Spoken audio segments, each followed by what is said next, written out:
Mentasngi ke embus kelada penbenai result jang barok kena ke pendap ke matrik hakabana ki sanpu hajar praku ingot ke bayale ekanik exam kidan arsan hajar sispa kena san ngot ke belah pas ka percentage ka longtang sanpu banyak persen nakini ke pas ke exam kiladan katu kan ngot ke belah pas kam chakman ibu wanding kong kani ke jinya khut examen ide ichadana bus na ka school sherwood school dura ibalayo kena saw 0.2%.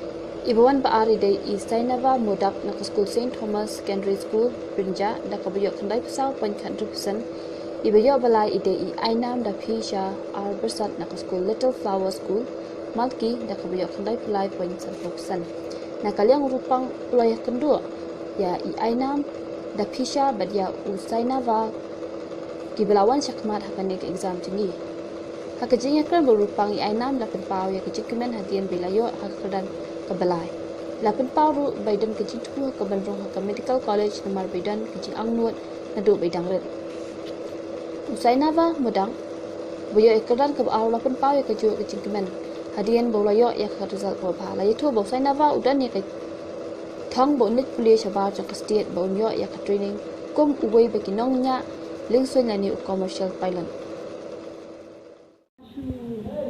Kadang kerja kerman apa, dah expect ngatu tentang, dah kerman bangan yo ka position bapa, kalau kadai kaji hosnya jangan naru mencuan derin naru bangan, dan kelas dan bangan buat position naru mencuan buat bangan yo position dalam ngala shu kerman bangan yo tama, mentah bangan yo sisa ngamlar ban ngen bangan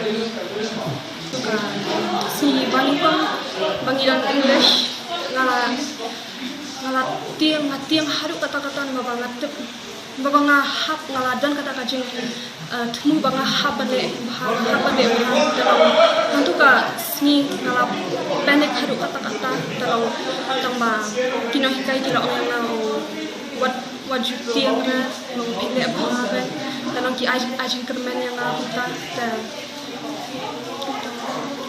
ya ka 11-12 man nangayo tangan ha army school dan harian tapat na kemen bangan yo medical nangayo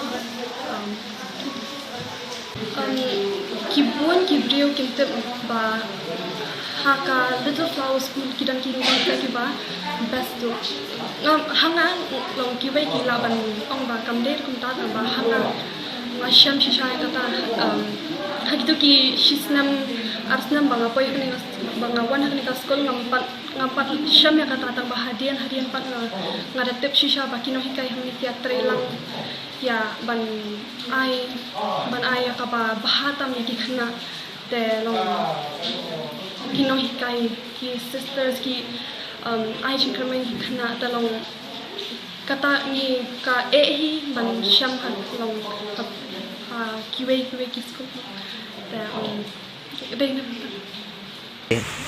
I'm feeling extremely happy.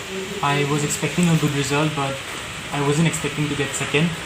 But I'm really happy my hard work has paid off, and I feel privileged, and I'm extremely happy today. Okay, so first of all, I made a plan, and I made sure to stick to that plan. I decided what subjects I needed to study for how much time, and thankfully I was able to stick to that schedule. And then I think it's about hard work and of course help from my parents, my teachers. The school has been behind me throughout my endeavor, and my hard work has paid off, and I'm extremely happy today. I want to take science stream. Then hopefully I'm planning to go abroad after my SSLC exams. I am pursuing my dream of becoming a commercial pilot. okay. So hopefully that dream will come true as well. It's just a step of life. Don't give up, and they're my friends. Whatever the results are, they'll always be my friends. For me, friendship and results don't go together. It's not the end of the world. You should just work hard next time, and you'll achieve what you want to achieve. Okay, so No, actually, honestly, it was above my expectations. I was expecting a good result. My exams were good, but I wasn't expecting to get second position. But I guess I'm just lucky. Time that we have done so well. 2003 we had topped the Meghalaya board, the first position, and in between we have been doing it.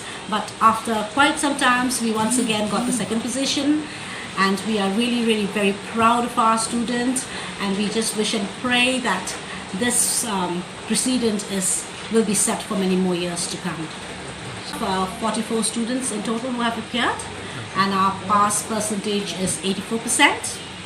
We also got the highest for mathematics in the board.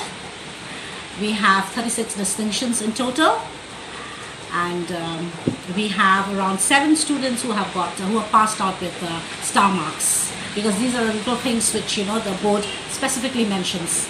So 7 of them got star marks, which is like 70% and above, 75% and above. To be honest, very, very honest, that my school sends every child to write the board exam. Even if the child has not done so well in the selection test, we still give him a chance, and we used to send them for the board exam, hoping that within the 3 months he will prepare and get through. Very unfortunately, that this year we had quite a few failures. I will definitely take them back into school if they want to come back, and make sure that they are prepared well and they pass the next year's SSLC.